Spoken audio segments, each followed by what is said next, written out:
it. I'm Marie Nordland, or Sverre Nordland. I'm from a family of 2 kids and 2 parents. I was brought up in Norway, in Trondheim, on a little farm outside of Trondheim, which is called Brudok Gård, which is one of the oldest farms in Trondheim. Living in a place like this can make you appreciate it, like the nice days and like the kind of like you can kind of do what you want. Like you can't really do what you want as much in a city because there's like people and there's like laws and policemen and like security guards and all these things. Whereas in the countryside, it's a lot more like kind of free will to just do anything. But I don't know. Yeah, it was quite lonely and crap at first, but then you get used to it and it's like it's all good. And I guess my mum and dad are both like failed artists, so quite like an artsy upbringing to like a degree. We even made like books with spells in them, but we couldn't write, so we had like dots and that was our language, but we couldn't read it. It just looked really cool in the book. That's like what that was really great. I'm really happy about the way I was brought up and like my parents and the person I am now. I'm proud of myself. I don't think I really try as hard as I should, so I don't have anything that I've really gone for.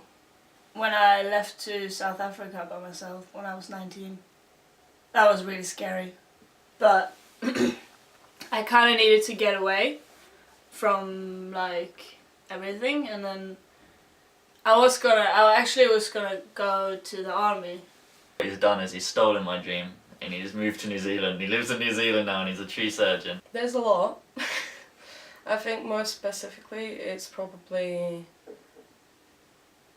like I have forgiven them now. Like there's been people in my life that basically dragged me down that I didn't forget or I didn't forgive in a very long time, and I let them push me down. Ending the best thing that ever happened to me, but it's made me appreciate everything I have now, even the smallest things.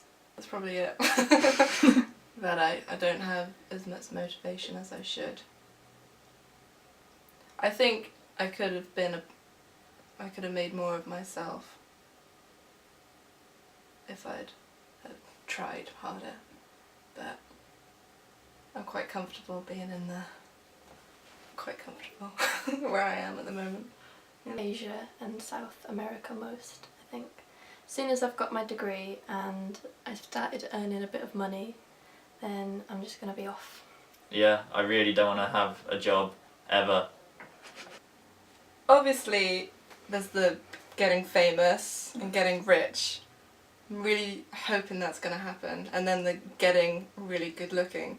Like, it didn't happen when I turned 18, I'm really hoping it's going to happen when I turn 21. I can't believe I'm going to be 20 in June. That's really old for me. Humans, we're not meant to live to like 80, like 40 maybe. Like, you know, you get to 21 and that's like, you know, that's your physical prime. And then from then onwards you start to literally disintegrate. Oh man, how terrifying is that, right? Like, I've got a year and then, you know, I start to die like a flower's past its like blossom. You can be a dickhead to everyone and everyone will just be fine with it. I can't wait. I'm gonna sit in the sun every day in a chair and eat ice cream.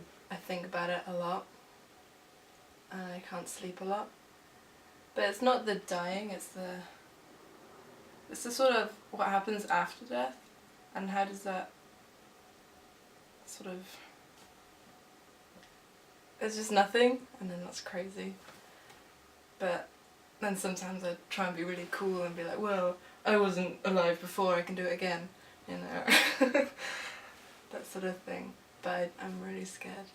Just embrace, you embrace this thing about like mortality. Like, if immortality suddenly got discovered, I wouldn't go on that. I don't think I would want to live forever.